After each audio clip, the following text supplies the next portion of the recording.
I want this chance to show you that your God in karate is so much nonsense. And that's quite easy to do. I know Kung Fu. Show me.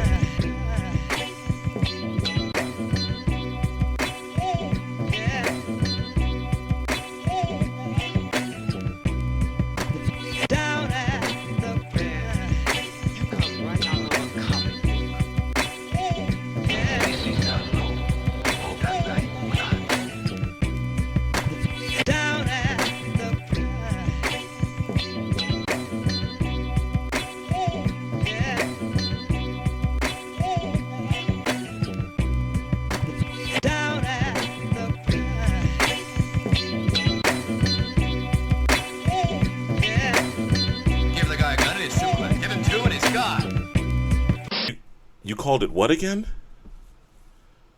Sleepy who? Sleepy Joe.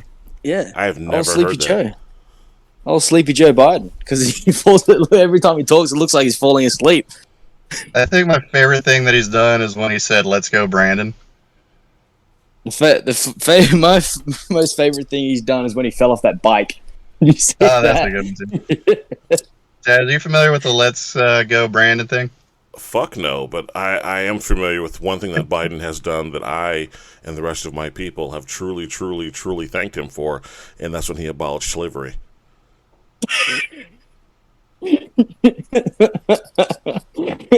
That's so fucking stupid. Because he's old. Get it? Haha. I don't. It's like I think any response to that makes me sound like an asshole. I was wondering if you were going to say anything at all. I was going to say, wasn't that Lincoln? I mean, yeah, they're around the same age. Fair enough. Oh, Sleepy Joe. Not that we're like a political podcast or anything, but I'm curious. Were either one of you motherfuckers like shocked that he actually won? No, not really. I mean, I followed along with the election. Obviously, I couldn't vote. But either way, I just knew you were getting the wrong end of the stick. Like, how the two nominees were these two, I have no idea. Like, of all the people you could have picked, it was these two. Yeah, like, the whole race up to it, like, was just so bafflingly how bad these guys were. But you have to give Trump his credit, though. This man got away with saying grab him in the pussy. That's barely, like, the worst thing he said. That's fucking true. Well, fuck it, man. Let's go on ahead and get started. It looks like it's going to be the three-man band tonight, and I am okay with that. Ladies and gentlemen, thank you for tuning in to another exciting edition of H8L proudly presents the Fist Fights and Fried Rice podcast. I am your host, Taz, a.k.a. the voice of a motherfucking generation, and yes, it is a pleasure for you to meet me and hear from me.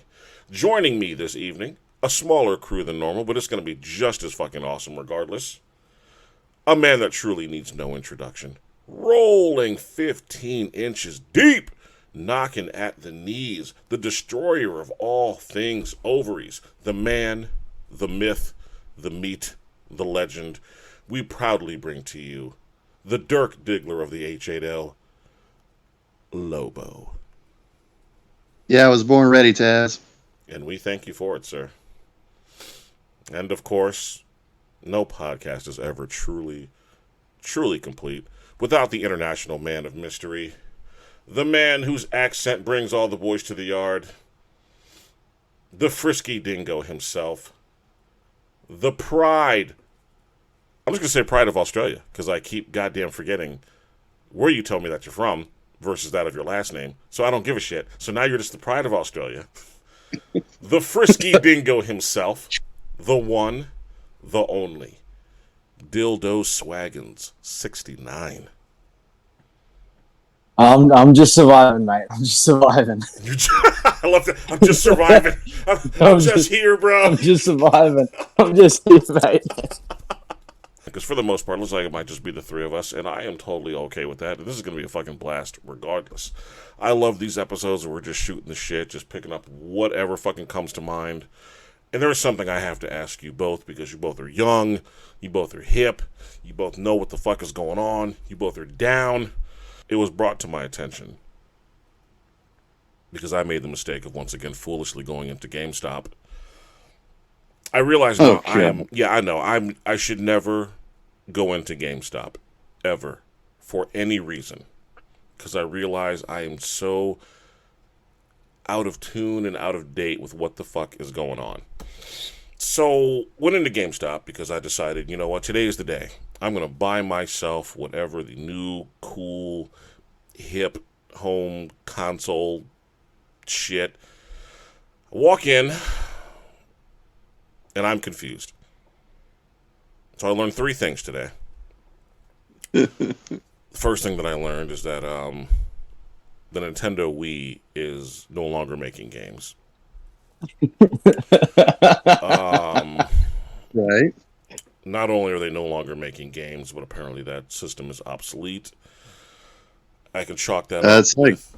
3 generations old now. Yeah, I didn't know that. I thought that was like some still cool shit. I went in there because, you know, I was playing a zombie game on the Wii. We'll call it House of the Dead. And I was like, man, the little fucking gun... I love that game. The game's fucking awesome. You know, the little gun contraption that you stick your remote control in, mine was broken, so I went to GameStop to buy a new one. Lo and behold, they did not have any. And when I asked them, you know, to point me in the Wii section or whatever, it was met with great laughter. So fuck those guys. Second thing that I learned, and I hate to acknowledge that Lobo was right all along, the memory card is a thing of the past. That is, that's no longer a thing. Mistakenly asked the guy behind the counter, like, hey, so since you don't have accessories for the Wii, and you don't have this, and you don't have that, I also have an N64 that's just sitting in a box that I haven't played in forever, and I'd like to break that shit out and play that again, but I don't have a memory card to save my progress. That, again, was met with great laughter. Apparently, not only is the N64 completely obsolete, as is memory cards, as is the Nintendo Wii, as is my whole gaming experience. And the third thing I learned is I should not try to talk technology and video games with someone who was literally 20 some odd years my junior. This fucking kid said words and terms that I had no idea what the fuck he was talking about. And long story short, I walked out of there with what I thought was the most badass thing in the world, because we talked about, you know, video games and consoles and beat 'em ups and shit like that. And dude was like, "Oh, you would probably like this this arcade stick. It's right up your alley. You would probably love this shit." Oh God! No! Do you know what? The, No! Do you know what? He didn't. Well, he was like, "Do you know what the Neo Geo is?" And I was like, "Bro, of course I know what the fuck Neo Geo is. Motherfucker, do you know what Neo Geo is?" And this is where I started showing my age, where I started talking about Samurai Showdown and goddamn Final Fight and all this other shit. You know, bootleg Street Fighter games. And dude was like, "Oh, well, you would probably like this Neo Geo Arcade Stick Pro. You would probably love this shit. It's got like 20 or 30 fucking games on it, and it's got a joystick and these little buttons, and oh man, it's like a plug and play. You just plug this motherfucker into your TV and just play." And I was like, sweet, this is fucking dope. Hell yeah, I'm gonna be the fucking talk of the town with this shit. And I couldn't figure out why everybody in the store was just like smiling at me as this dude like grabs this box from underneath the counter. And I guess it had been there for a minute, because this motherfucker had to like dust it off. And he's like, "Yeah, bro, it's on fucking sale for like $50. And I was like, sweet. Nice. Oh, they did not. So I felt like a fucking rock star. I'm walking out of that motherfucker like, yeah, I'm the baddest man on the fucking planet. Fuck yeah. I get home, plug that bitch in. Plays really well. It's got some great sound. I was really feeling proud of myself. Made the mistake of, Googling it. Yeah, so I didn't realize this shit came out like 3 years ago, and it was really only for like nerds of Neo Geo, and it didn't even get like a wide mass, or it didn't get like a wide release. It was just there. You had to search for this motherfucker to even know that it even existed. So here I am playing this shit, and I've come to this realization: fuck everyone at GameStop. fuck GameStop. Fuck all of you for your generational games, and fuck all of you. Fuck every single one of you. Bring back the days of cartridges. Fuck you all. Yeah, those guys did you dirty. They got me. They got me. Yeah, they did you dirty. Oh, they got me good. I'm actually surprised they sold it for that cheap, though. And now I gotta find some nerds to like hack this shit so I can get even more games. Oh, that's pretty easy to do. You know what the kids call it? Hacking. Modding, hacking, yeah. Yeah, modding and hacking that shit. Yeah, I need them doing that. Fuck GameStop. Yeah, fuck GameStop. Fuck GameStop. Thought I'd just throw that out there again. And so, listen, the Nintendo 64 is the greatest console ever made. You know what? I will second that. It was fucking amazing. Yeah. And you know what? In honorary mention, I'm going to go Dreamcast. Dreamcast was also fucking amazing. You bitches will not leave me alone in silence on that. You will chime in and agree with me.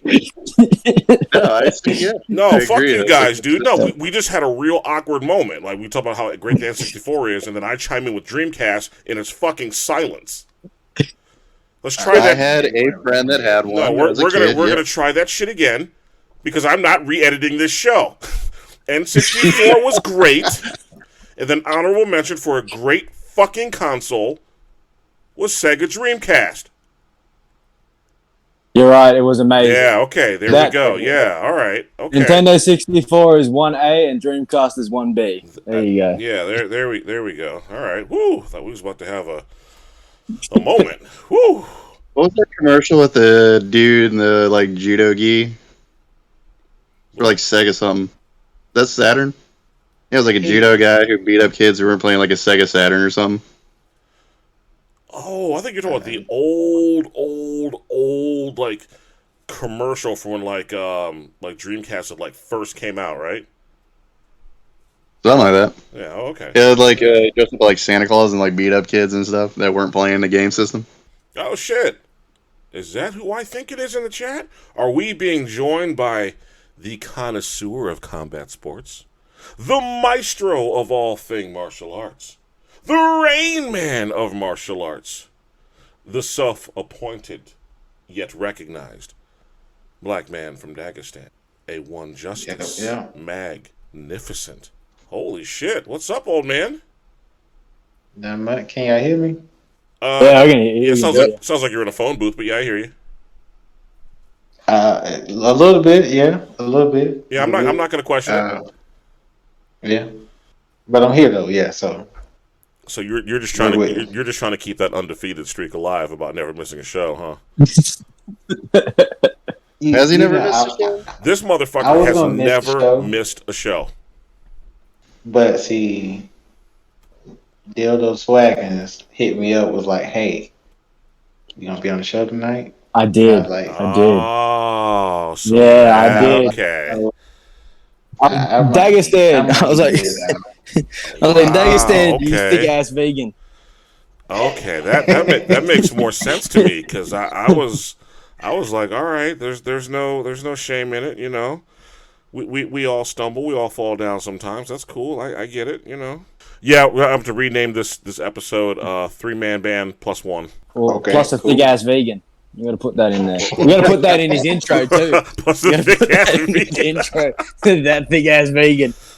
The Rain Man from Dagestan. The thick ass vegan. Thick ass vegan. Oh yeah, that was Sega Saturn. Sega. How much money do you think they fucking lost on Sega Saturn? Because I knew no one that had one. Yeah, I was like, I never knew anybody that had one. I had a Sega. Yeah, I had a Genesis. I had what was the one that came out before the Genesis? Was it just the Sega Master System? Master System. Yeah. So I had that, and eventually I got the Genesis because I stole it from a friend. That was how I came about the majority of my game systems growing up. You know, if you couldn't beat me in a fight, you were without a game system. My friends knew if you invite me over, I'm leaving up out of your house with some of your shit. Look, okay. It's still that way today, dude. I'll walk out there with your fucking dog. I don't give a shit. Like, yeah, fuck that guy. I thought this was a recent endeavor. I don't want to say that I have a sticky finger problem, but I'm just gonna go ahead and say it. Yeah, I have a sticky finger problem, and what that problem I was is, about to say I've been on vacation with you. yeah, if your shit is not closely guarded, I'm walking out of there with it. I know you like that with like sports drink. Wow, so watch it. You really gonna call me out on the show, huh? Yeah, but I mean, you're not wrong. You know what? I'm gonna get one of these. What's that? A sports drink? You will lose it, sir. Yeah. How about the Neo Geo thing? Oh, it's actually not bad if you like old school games, and by old school I mean if you like bootleg Street Fighter shit, then you'll have a good time. I have. I'm just mad that when I walked in there and asked for the latest coolest shit, this is what they fucking sold me, fucking dickheads. I guess the latest would be like the PlayStation 5 or something. Yeah. Yeah, but are those even in stock? Like, do they even have? I've heard they've been in. They come and go. Like the stores don't have it. I know They there's do a major come and go. They're fairly in stock now. Like most stores probably have like 3 or 5 of them. Are they $100 yet? That's the real question. They'll be $100 when the PlayStation 6 comes out. I see. So I got to keep waiting. Okay, gotcha. Because I want to get one here pretty soon. I'll get one when more games come out on it. I'll get one whenever you motherfuckers make a mistake of bringing it to the gym. Yeah, no, I'm never doing that. Why the fuck would we ever bring it to the gym? You'd be surprised. Motherfuckers have made the mistake of walking up in there with shit that they shouldn't have. Jewelry, money, bitches. You'd be surprised the shit. Easily takeable Yes, things. Yeah. easily takeable things. Yeah, stuff with no value. Oh shit! Do my eyes deceive me? Is that a UTBABYA that has joined us? It is.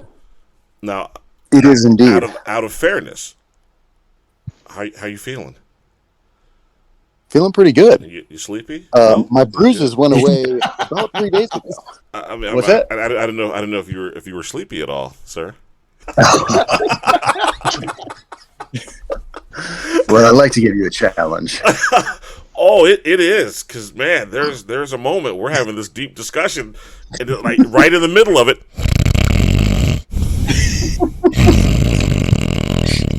I'm like, fuck, I can't filter it out without losing the dialogue. But I deeply appreciate it, sir. Like only the true fans will know what's going on. You know what? That's fair. Now that I have both Justice and UTBABYA on the line, have you guys been following along or heard anything about this whole like George Foreman being extorted for millions from two broads? Just the thing that you guys posted in the chat. I haven't really done any research into it. Yeah, same. But that's crazy. That's insane that is coming out right now. To think the preacher boxer was the guy that did this? What's fucking me up is I literally just used my Foreman grill tonight, and I'm looking at it with this pain in my heart because if it turns out to be true, I can't use this grill because it'll be tainted forever. Taz, you shouldn't feel pain in your heart because all the cholesterol drains out of it. Well played, sir. Oh, man. Oh man, I'm not taking any sides. I'm not going to say anyone's guilty. I'm not going to say anyone's innocent. As a fan of George Foreman and all of his accomplishments that he has achieved in the ring, I'm going to hope that this is all just bullshit. Now, if he is guilty, I hope they lock his ass up and throw away the fucking key and forget where they ever put it. If he's innocent, I hope the two broads that accused him get the ever-living shit fined out of them, get put in fucking prison, and set an example for lying broads moving forward. 100% agree. 100% agree. Yeah, like, I mean, fuck, what do you say to that? Because if he's found not guilty, I mean, or innocent, whichever one, that'll still stay with him for the rest of his life. Oh yeah, that he was accused. And that's the same with anyone for that matter. Oh yeah, Always that been never gray goes area away. around it. Yeah, that never goes away. That stigma always stays with you. I do wonder, what does that mean for like the grills? And I know I keep going back to the grills because, god damn it, I enjoy these fucking Foreman grills. I'm hoping that they still get produced and they still get made, and I'm hoping that they still carry the George Foreman name. I got bored and started looking up, the history of the George Foreman grill. I didn't know that. Well, for one, I didn't know that he didn't actually invent that shit, and I didn't know that he wasn't even the first choice for those grills. It was the first choice. Hulk Hogan was one of the first celebrity individuals that they went after to put their name on the grill. Dude, imagine that, the Hulkamania grill. Right? Do you That'd imagine? be fucking awesome. Imagine that motherfucker right now just sitting alone in his fucking mansion, just like, man, I could have been even more rich than I am now. God damn it. You think he even remembers that he was on the list for that endorsement? Oh, I'm sure. Do you remember he had that TV show, Hogan Knows Best? Oh, yeah. He talked about it on that show. Shit. I need to go back and watch that. Yeah, where he was like, yeah, I was originally approached for the Foreman girl, but I thought it was fucking stupid, and I didn't think that it was going to, mean anything, so I just didn't go for it. Another boxer or athlete that was approached for the grill was Larry Holmes. Oh, wow. Yeah, could you imagine, like, what, like, I had to stop and laugh because I saw this thing on YouTube and it had Larry Holmes on it, and he was like, yeah, Foreman's got that stupid ass grill where it talks about it gets rid of the grease. I can do that shit too. And he literally just like emulates, like he's tilting his frying pan to the side. Look at that. Grease goes off to the side. That's true, but had you put your name on that shit, you would be rolling in fucking dough. I didn't realize that was a multi-billion-dollar industry. Yeah, I mean, everybody loves those grills. Oh, it's huge. I mean, if you think of a grill, what other grill names can you think of? I had 2 in college. I got like 12 now, and they all serve different purposes, and sometimes I'm ashamed. Yeah, the panini maker? No, believe it or not, okay, here's the thing about the panini maker. I found myself confused on that contraption. I didn't... when I first heard the name Panini, I thought it was going to be like some exotic off-the-wall shit. And my first time experiencing it was at, like, was it Panera Bread or Panera Bread or however the fuck you pronounce that shit? And I thought it was going to be like I thought it was going to be some, like, world mind-bending fucking sandwich. And it was just a goddamn sandwich that they just toasted the top of the bread. I was mad as shit. I can see why, actually. Yeah, I was legitimately fucking angry. Like, this is a panini. You just toasted the top. This is just toast. This is just. They're like, yeah, but look at the stripes going down the bread. Nigga, this is just toast. Yeah, but like, look at the stripes.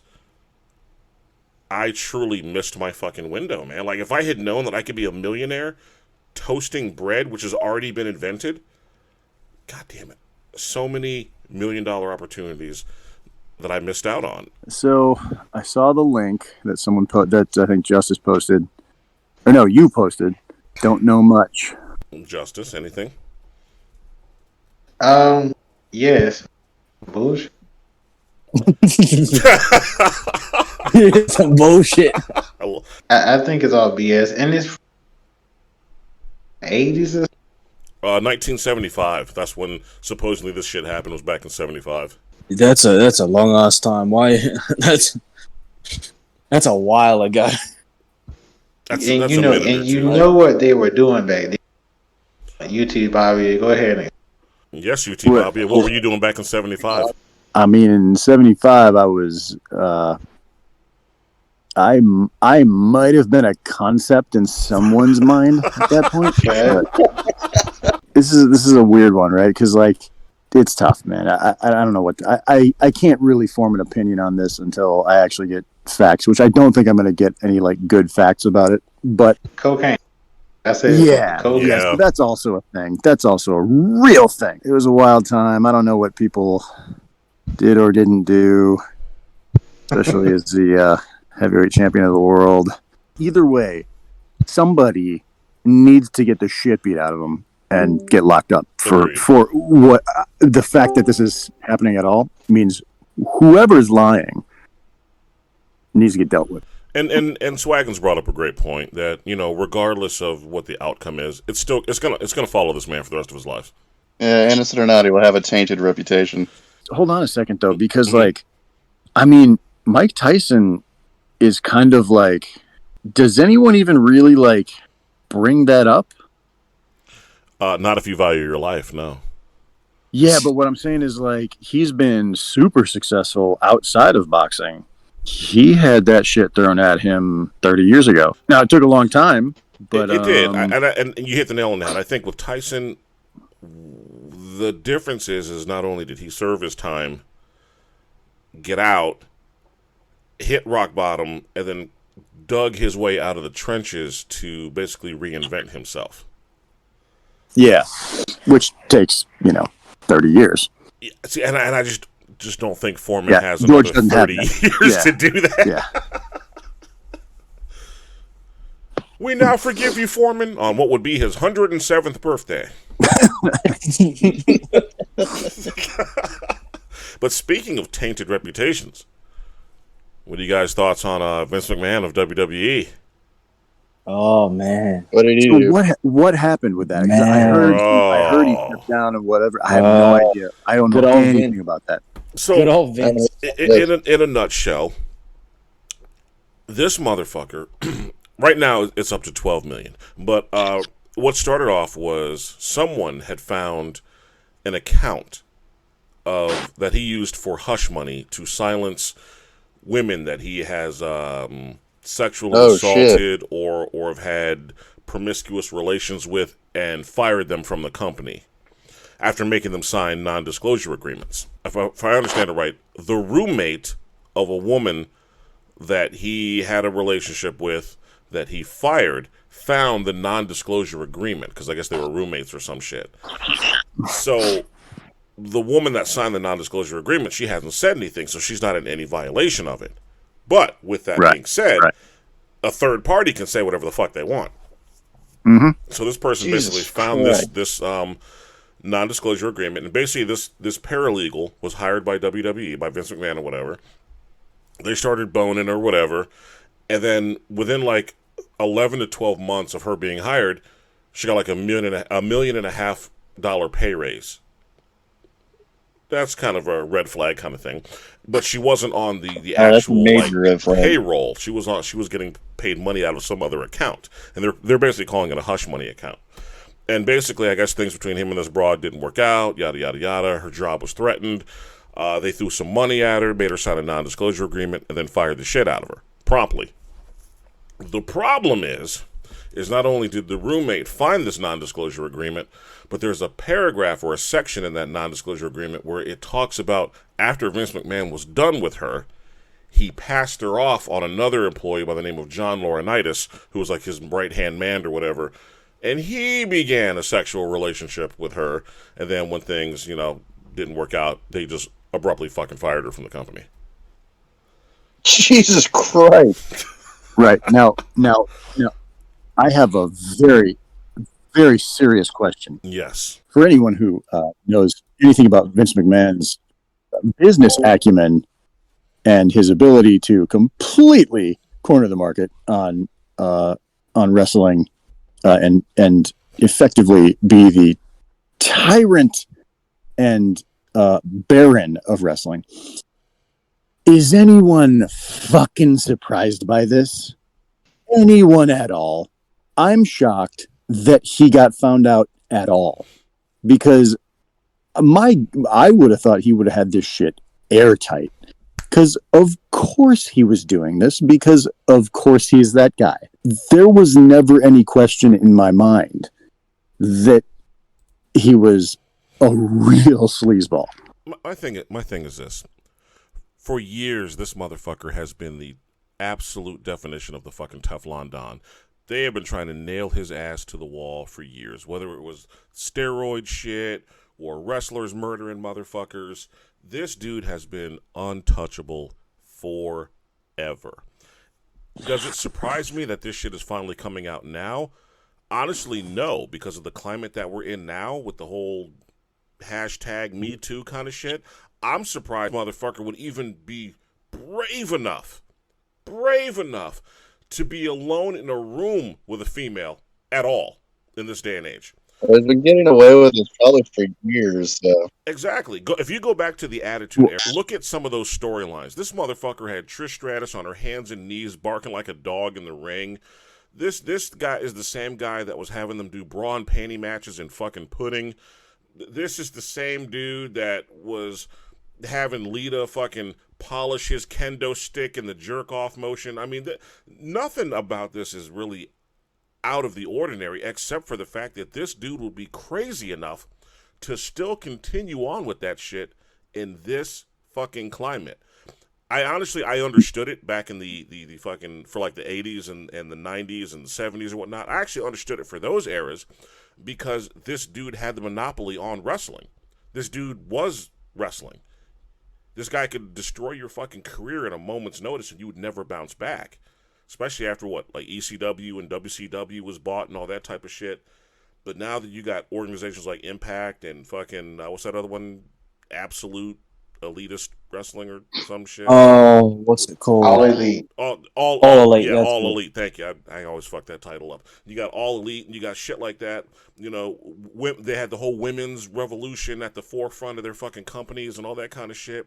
For this dude to think that if I just throw some money at you and make you sign a piece of paper, I can still dog you out and treat you like fucking shit and still have my way with you and do whatever the fuck I want. That is old world way of thinking.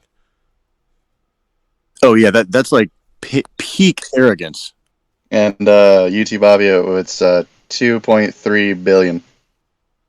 Yeah, that's why he's that arrogant. And to think that something as simple as him stepping down is going to make the problem go away, it's not. He's fucking done, dude. Like, and this is the thing. At his age, I'm honestly not expecting... This motherfucker's not going to get jail time. Let's go ahead and clear the air on that now. He's not going to get fucking jail time. The dude knows too many people. His shit makes way too much fucking money. He's not going to see jail time, but I think that his days as a public figure are fucking over. Oh, yeah. Not only that, but he got her to sign an agreement, a non-disclosure agreement. Exactly. What do you think this means for his kids? You know, Stephanie and Shane, they're obviously the big, you know, the two, they run his name, they're still involved in WWE. Well, I think that's why he's stepping down, right?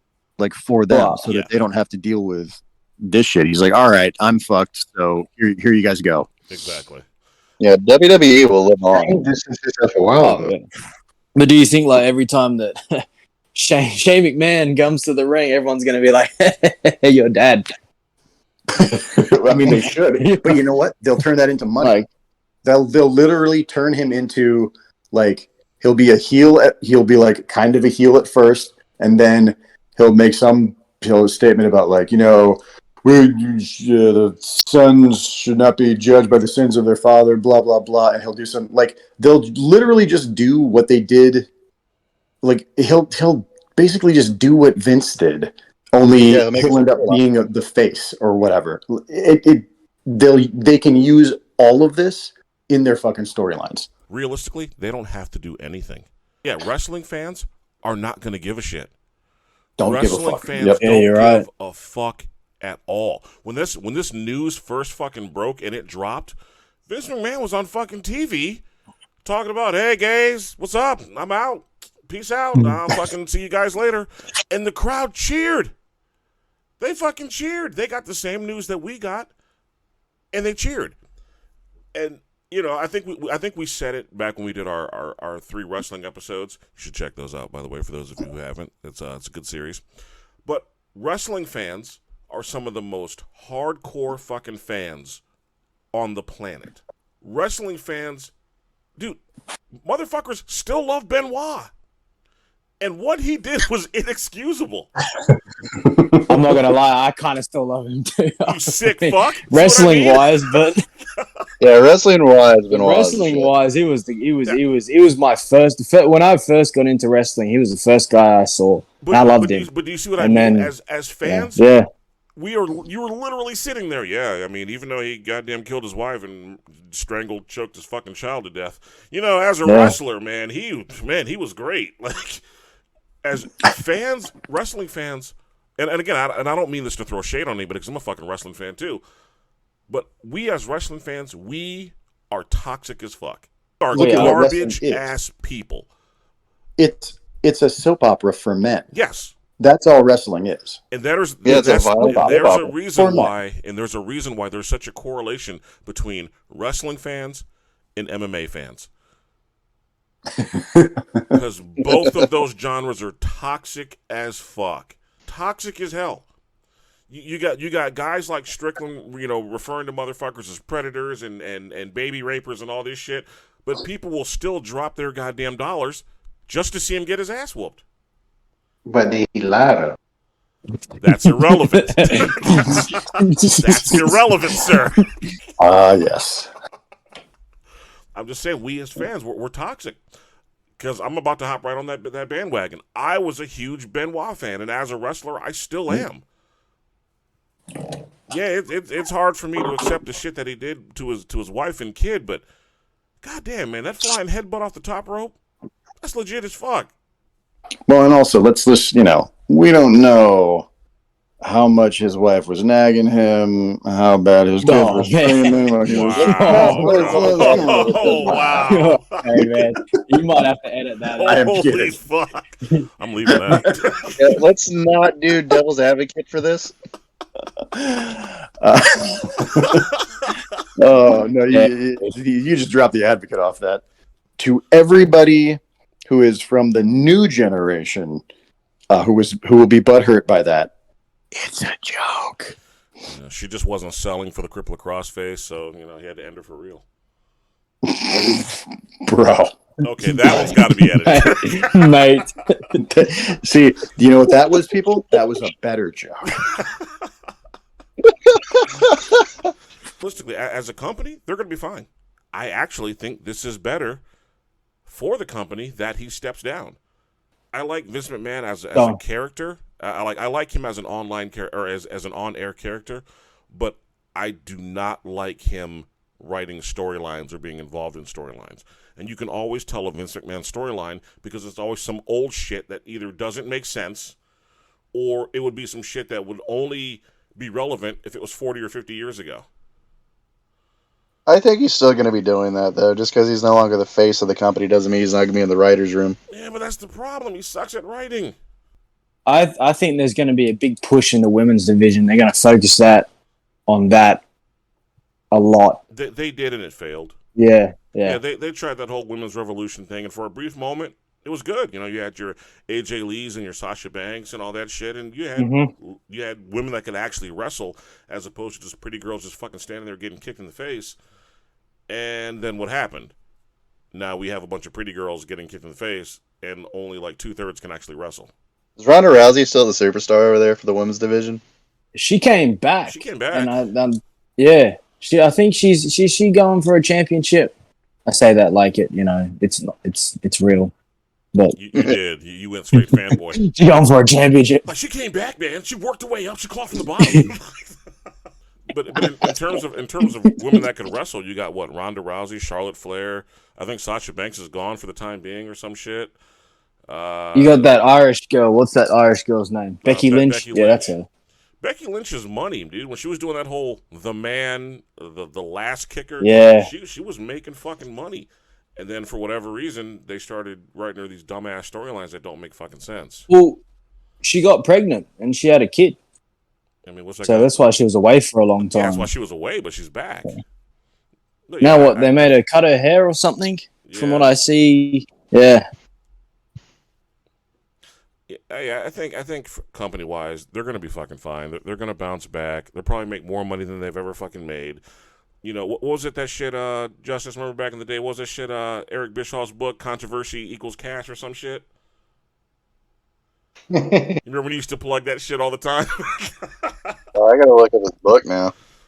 But the thing is, Eric Bischoff was right. He had said back in the fucking 90s, controversy creates cash. If people are talking about you in a negative light, that means they're tuning into your shit. That means they're tuning in to see you fail. And a lot of people thought he was fucking crazy when he said that shit back in the 90s, but he's actually right. That goes through almost all fucking genres of sports. We want to see the train wreck. We want to see people fail. I know I do. This shit entertains me. Yeah, we want to see the bad guy. Yeah. I live to watch Paige Van Zant get her ass whooped. And I have nothing against her as a fighter. I just enjoy watching her get her ass whooped. It makes me feel good. Everyone wants to see Jake Paul get his ass beat. Ah, better example. Controversy creates cash, yeah. Mm-hmm. But since you went there and brought up Jake Paul, what's his next scheduled fight? Is it that Rockman Jr. shit or whatever? Hasim? Do I have the right Paul brother? I get them all fucking confused. Dagestan will know. Yeah, because I know one of them just signed with WWE. Yeah, it's a Rockman Jr. But I mean, he just got knocked out. But the issue is the weight.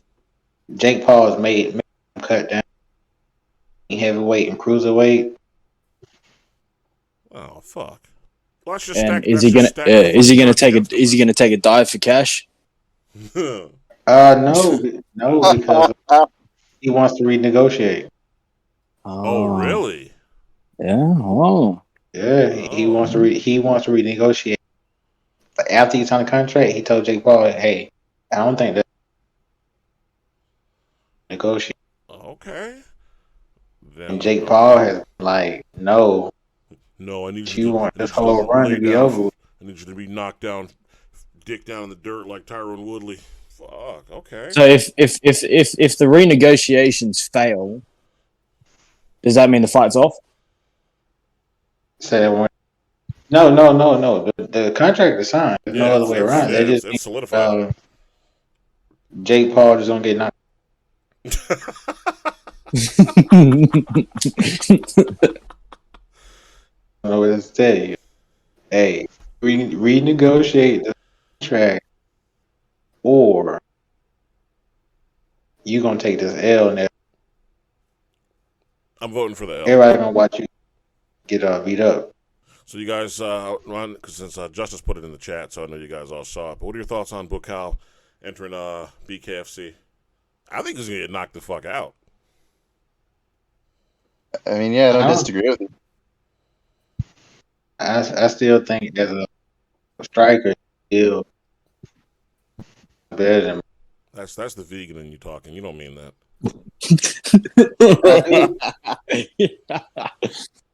That's the lack of protein talking. You definitely don't mean that. Who? You think Bukow's gonna go in there and outbox somebody? It's not boxing. We're bare knuckle fighting. Oh, it's different. Okay. There's a difference. This is not the one in the UK. Oh my God, you're really doing this? So was it that brought up bare knuckle Muay Thai? I'm hoping that this all just leads into like a subdivision of BKFC for Lethway. Bare knuckle. Like bare knuckle Muay Thai. I hope this is where this is going. This is where it has to be. And I think Triller is invested. Really? Yeah, because Triller is trying to corner the market on most combat sports, not MMA related. Then I would totally be on board. If that's the case, then fuck, go ahead and line Bukaw up some cans. Let him goddamn spinning fist them to fucking death. Do whatever the fuck it is he needs to do in order to get that bare knuckle Muay Thai going. Because honestly, I could see Bukaw being the face of bare knuckle Muay Thai. And if you can get a celebrity like Bukaw, you'll get anyone you want. God, I hope so. I think that would be the game changer for Triller. If they can get bare knuckle Muay Thai, I don't know too many cats that wouldn't tune in for that shit. Well, it's a lot of bare knuckle together. Well, there's a shit ton of bare knuckle stuff, but let's call it what it is. It's not all created equal. Is it? I'm all about some production value. Some of these bare knuckle events look like dog shit. They do, yeah. Yeah, they do. But BKFC's got money, and they have good production value. And I'm a fan of that fucking ring. That ring is amazing. The actual ring? Yeah, that circular fucking ring with the padded ropes or whatever, so you can't fucking go anywhere. Yeah, it's a cool idea. Yeah, there's no corner you can hide in. You just gotta just get your ass whooped. Yeah, the rules. I just wonder about the rules. Because in BKLC, you can, like the rule set, the clinching. Mm-hmm. That's how a lot of people get away with not very good with it. True. Yeah, they'll get to put you in that clinch and just fucking dirty box the shit out of you. Yeah. So, and that's why I make. Now, It's not boxing. If he's doing that shit to people, then I will recant my words. I will take back the smart comment that I said in regards to he'll get boxed the fuck up. Because if this motherfucker can clinch someone and dirty box them, that's a wrap. Exactly. Because he's what? We'll say he'll do the division 165. And he's going to. If he gets his hands on you, he'll fucking murder you. So here's my question to you guys. Let's pretend, perfect world, we've just solved the fucking mystery, and this is just opening the door to, fucking bare knuckle Muay Thai.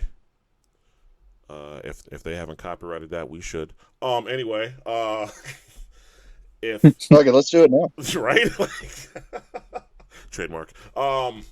If we're right and it does open the doors to this, do you guys bring in the polarizing figure, Dave LeDuc? Oh, damn. Be honest. Do you? So fights. Do you? You do, but can you? Is it? He'll do it. As far as like a star or a commentator? Right. His wife is filthy rich. Filthy. Ridiculously. Despicably rich. I think he does it. I think you bring him in as a commentator. Let him talk. He might be able to get one fight out of it. That's what I'm saying. Like, you bring him in as a commentator. Let him Well, talk we all know what that fight would be, and it would be him versus Sanchai. Sanchai Bukai. Bukai, sorry. The money fight is Bukai. I say you bring him in as a commentator, especially during like a Bukai fight. Let him talk some shit. Let him talk about how, oh yeah, Bukai was ducking me, whatever. Fucking, I got booted out of, WLC because whatever, clout chasing, blah, blah, blah, blah, blah. I'm here at BKFC. He's here at BKFC.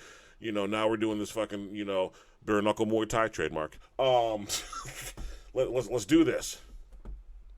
Bring him in for that money. But it has to be left way.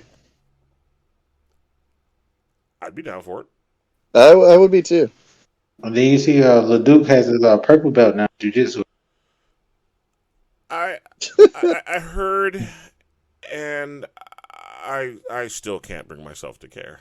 I don't know what it is. Maybe it's now that I'm getting older, the idea of belts mean less and less to me.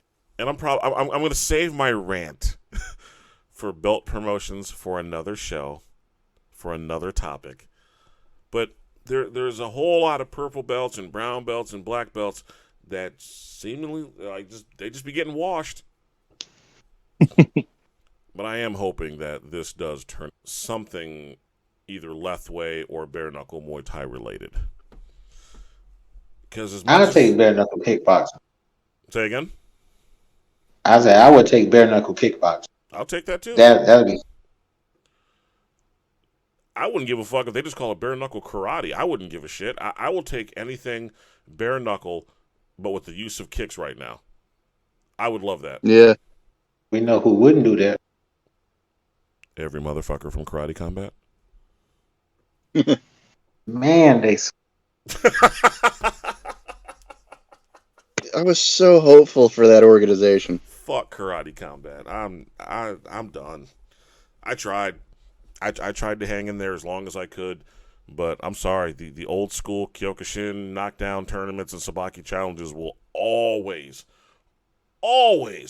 be everything that they're not. I mean, even the Goju-Ryu, is it that Kumite tournament style is better than.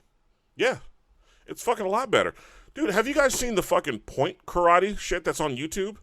That's more entertaining than Karate Combat. The production value has gotten better. For what? Karate Combat. Oh yeah, now where they have like the giant green screen in the background. It's like, look, we're at a temple in the clouds now, and it's on fire. So no more NetherRealm shit. No, ESP, Lyoto Machida. The faces of karate and MMA. That's what we need. I mean, that's the smart way to go. It was foolish that it's taken them this long. In fact, I would be begging White, saying, hey, put me on Fight Pass so I can have Stephen a year. See, and I'd be okay with that. That would be the smart way to go. And I'm surprised that they fucking don't do that. Like, I'm honestly surprised. Because I'm not sure how much money they're getting from YouTube. They can't be getting shit. I doubt. Yeah, because they don't have a million. They don't have a million. I think they're backed by Bitcoin. But does that mean anything anymore? I mean, Bitcoin's gone to shit. So. Oh, has that whole thing finally gone belly up yet? It's almost there. I still don't know what the fuck that shit is. It's a theoretical currency. So it's basically just online monopoly money? Is that what I'm... Yeah, I mean, a few years ago, you could only buy, like a sandwich in New York or something.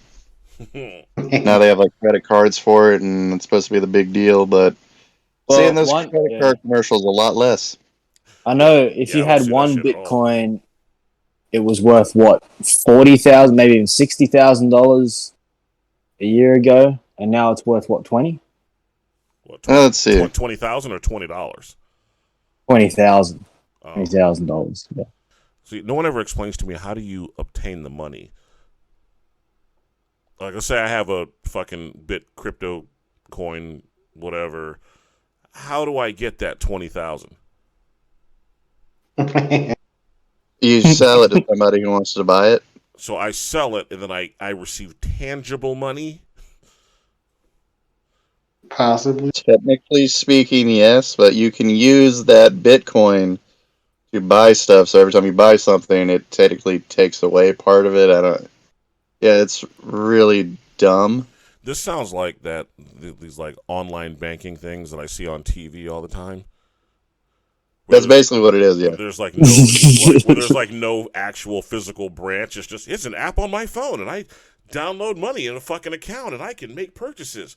But when shit goes wrong, I'm shit out of luck because there ain't no nigga to talk to. Yeah, fuck that. The thing that I think really killed it was everybody started making one, and people started investing in them. All right, so I put in the chat the point fighting thing that I was talking about. It's called Pro Point Fighting, and I've watched both events, and I actually found both of these to be far more entertaining than Karate Combat. And I hate point fighting. So I'm just going to throw it out there whenever you guys get a chance, give it a peek, brush through whatever, look at it. If you're a karate fan, you genuinely finally get style versus style, and you can see it in how these guys actually strike. Granted, it's all point fighting, which makes it almost laughable. Especially when you have like a really short guy trying to fight a tall guy. It looks pretty funny. It looks like a little brother and a big brother in the backyard slap fighting. It really is. I'm watching it now. Okay, so Pro Point 2, professional karate point fighting, is at its best. That's a literal quote on this thing. A literal quote, yes. And I'm watching two guys flail around right now like a bunch of idiots. But it has kept your attention. You're still watching it. Exactly. It has achieved. Yeah, I actually am. This is amazing.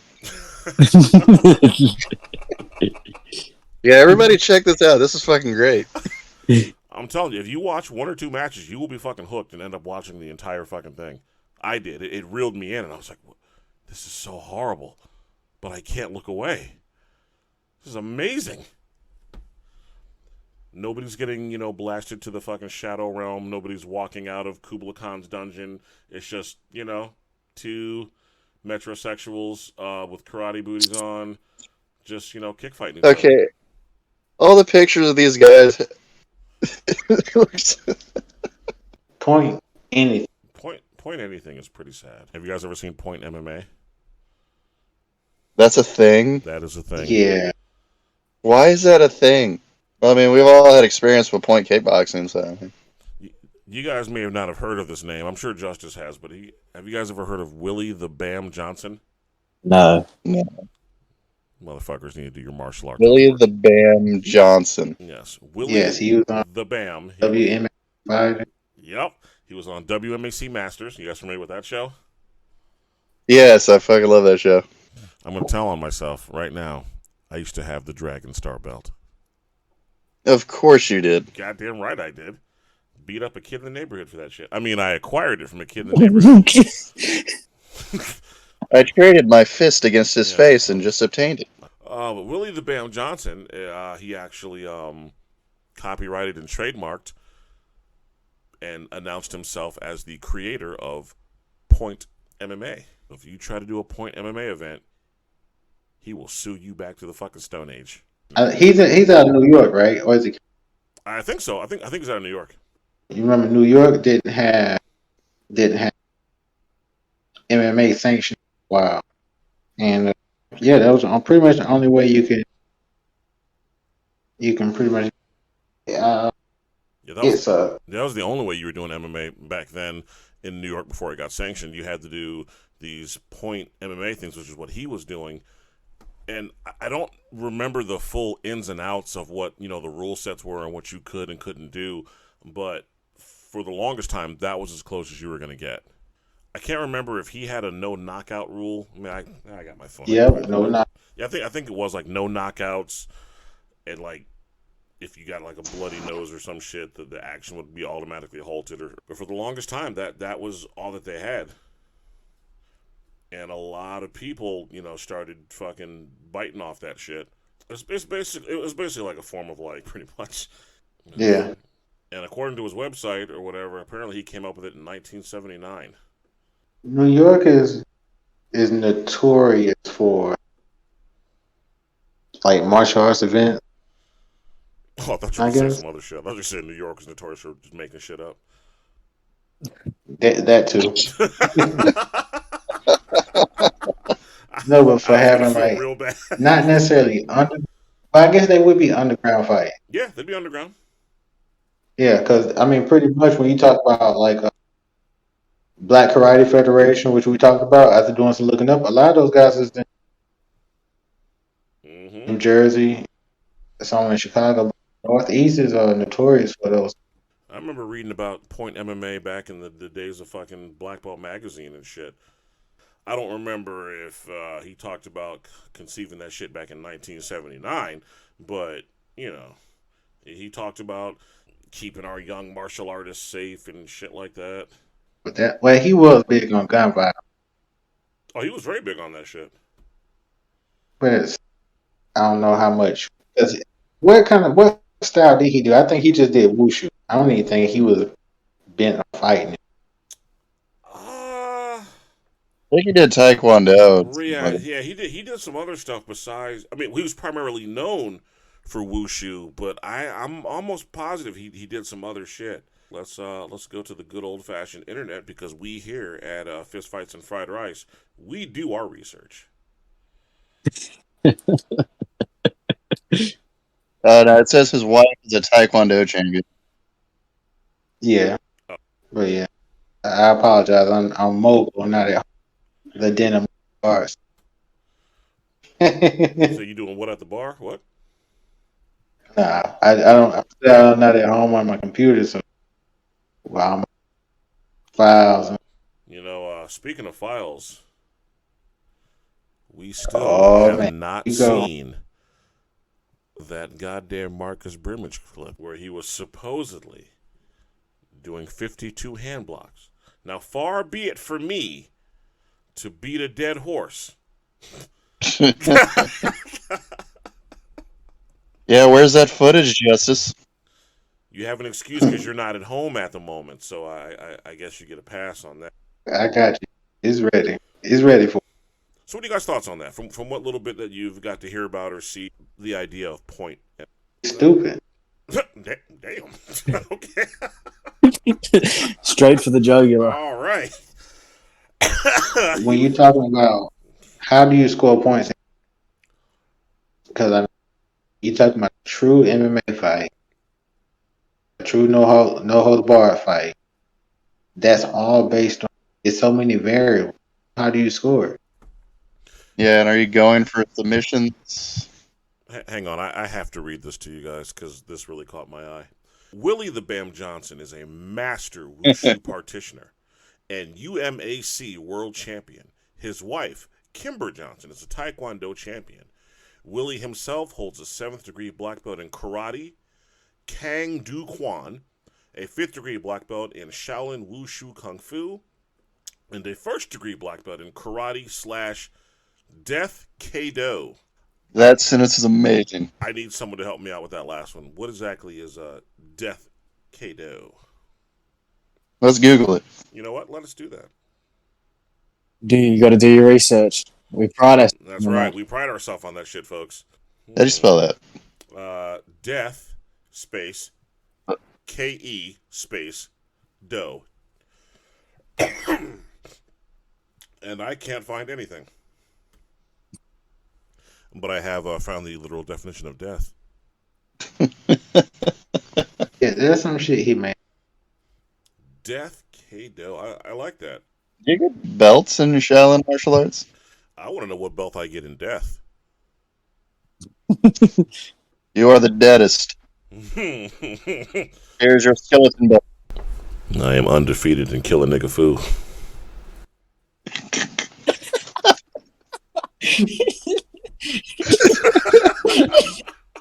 Oh, that was good. This is great, man. I've never actually taken the time to look up Willie the Bam Johnson's impressive resume, and it is impressive, but I just can't take my eyes off. Besides being a great martial arts champ, Willie is also a gymnast, rapper, DJ, dancer, boxer, kickboxer, and masters many, many, many, many, many more sports. This is word for word what it said. This is word for word. Jesus Christ. I'm impressed. What are these many, many, many more sports? Probably rap battling. No, I'm looking up Death Kado, and I'm not finding anything on YouTube. Because it's not Hold on. Yeah, but usually, there's somebody who's like, yeah, I'm a master of this, and here's my bullshit video, but there's nothing. You know what? You're right. Yeah, normally there's something. Well, that definitely makes him qualified. I guess I'm going to have to resort to the connoisseur of combat sports. Justice, what exactly are the requirements? I'm not exactly sure, man. Death. Just a willingness to die? I understand. I got you. Yeah. Kill yourself. You have learned great sense. Huh? Yeah, it's stupid. He has his own street combat urban MMA. Oh, he does 52 blocks also?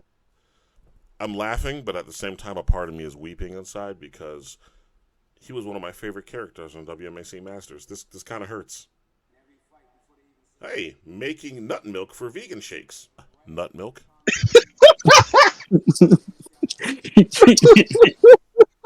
Them thick-ass vegans be at it again. Don't ignore me, Justice. I would like to know about this nut milk. What kind of nuts do you use?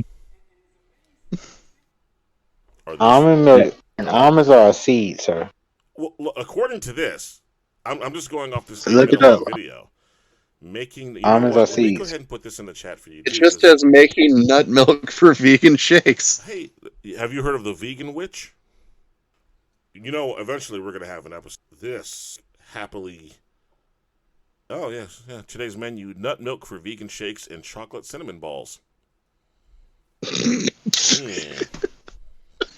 Yum. That sounds like something out of South Park. Yum.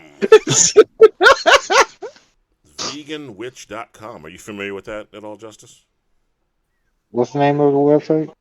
What kind of vegan is she? A white one.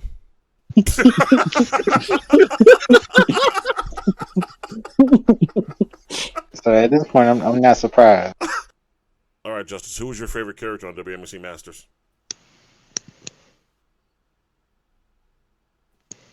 There's only one. There's only one correct answer. Hakeem Olsen. There you go, Hakeem the Machine Olsen. Who else would that? I mean, Was he? Was it? Wait, what was the Indian guy name? Apache Chief.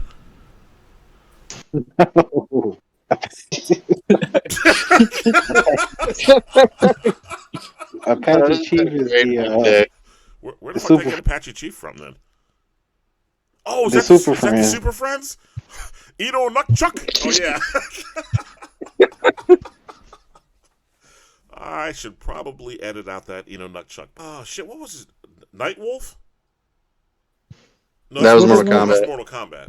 Yeah. He had the two little Pippi Longstocking. Shit. Shit. What the fuck was his name? I can't remember. It'll come to me. I know it was something dumb. Grey Wolf. That sounds about right. Are you just making that up? No, I'm looking at the cast of characters. Good man. Then yes, Grey Wolf. No, Grey Wolf. Yeah. There's Grey Wolf, Star Warrior, Olympus, Tiger Claw, Red Dragon, Turbo, Superstar. But there was only one Hakeem. I forgot. He's number one on top of the list. As he should be. Some of these motherfuckers.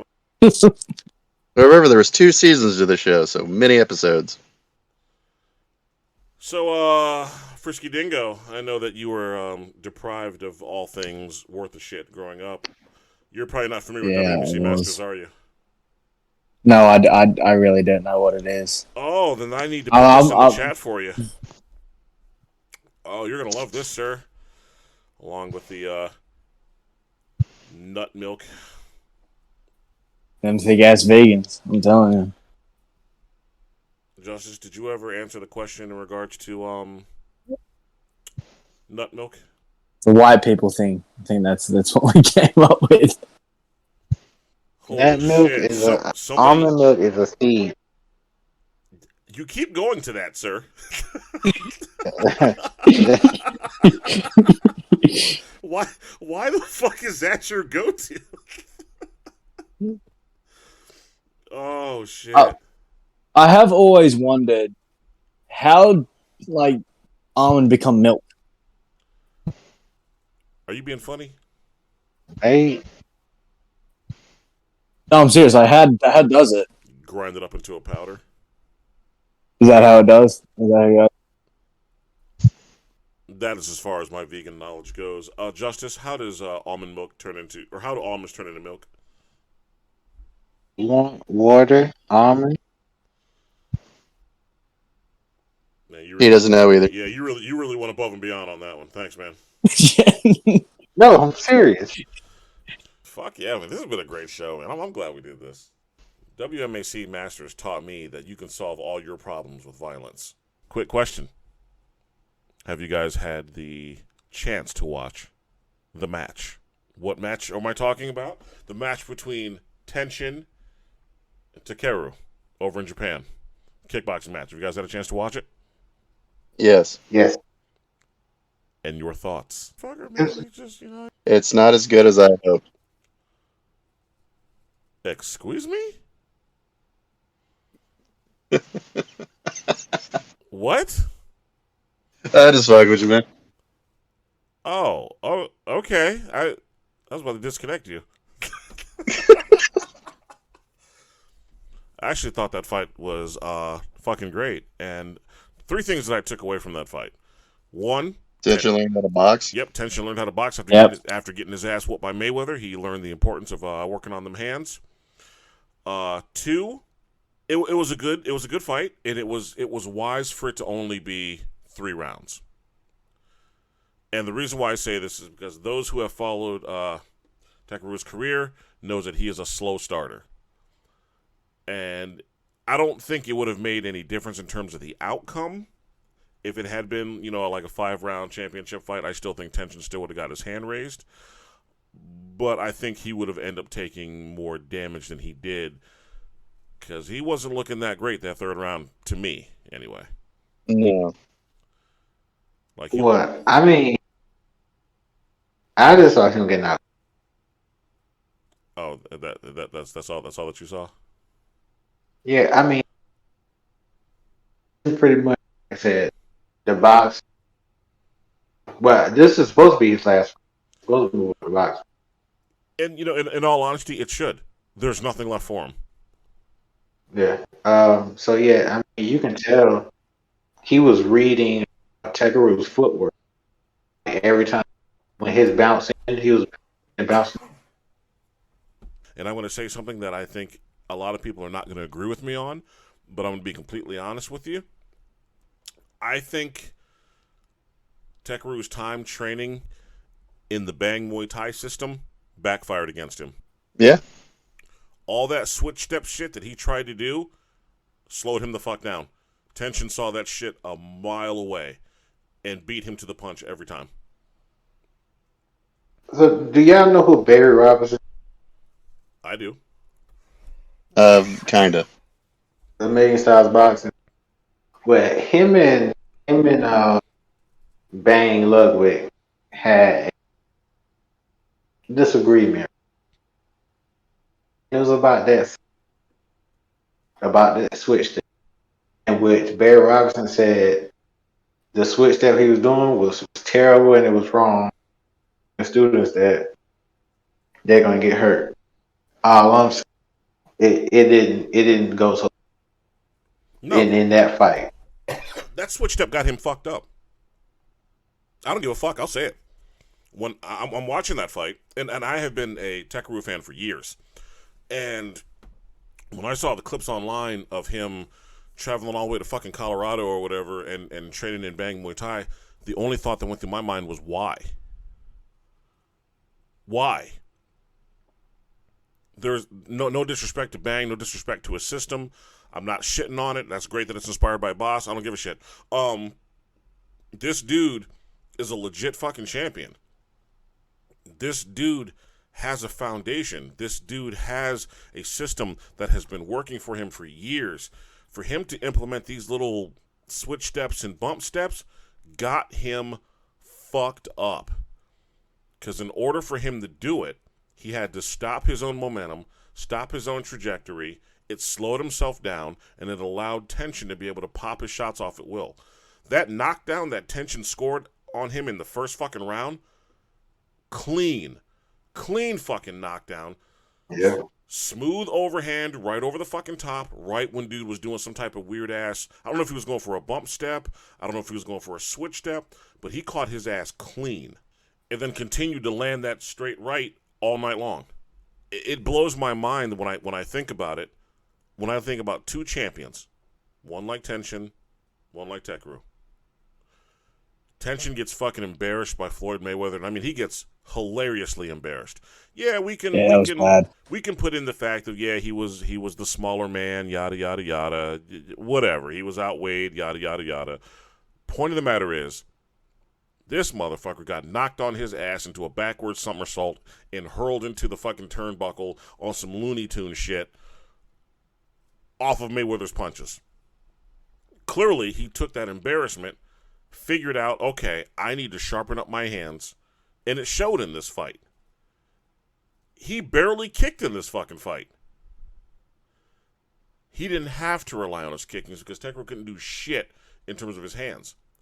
Then on the other side of the coin, you have Tekeru. You're a champion. You're a slow starter. You're known for, just gritting it out, and you're known for literally just beating dudes down. Footwork's not the best. That's never really been his strong suit. Why? And he went to the wrong. Yeah, exactly. Why in the fuck, out of all the places you could have went, all the different coaches you could have reached out to, you implemented Bang Muay Thai. And again, I'm not shitting on that system. It works for cats like TJ Dillashaw. He's not TJ Dillashaw. No. He doesn't move like Dillashaw. He doesn't have the same rhythm like Dillashaw. He doesn't have the same timing as Dillashaw. He doesn't have the fluidity of Dillashaw. For him to implement that system and that style was a death sentence. And it showed in that fight. The Dillashaw movement looks good. It works. There's a threat of a takedown, a threat of different offense, of different kicks. Does that work? Hell no. That's my. I don't. It works for certain guys. It worked But for. as a system, Right. Like I said, it worked for Team Alpha Male when he first implemented that shit with them in a division that wasn't really known for knocking motherfuckers out. It was different. It was creative. It gave people this kind of, I don't want to say confidence, but fuck it, we'll say it. It gave them a confidence in movement that they didn't have before. And that's fine. For certain guys, that worked. Dillashaw, it worked. Money Mendez, no, that nigga could always knock you the fuck out. It was just always a matter of time. Benavidez, well, he's still waking up screaming from Figueroa choking him the fuck out. So yeah, that system works for some people, not a lot, just from what I've seen. But you know what works? No matter your skill set, no matter your experience level, fucking boxing. true. I mean, having seen both of them fight, like, yeah, Tenshin looked better than he has in the past, just from the technical sport of boxing. And yeah, just like you said, the other guy looked slower. So I was like, it's cool to have seen the fight, like the fight for kickboxing, but like, I mean, it wasn't the fight it should have been. Dingo, your thoughts?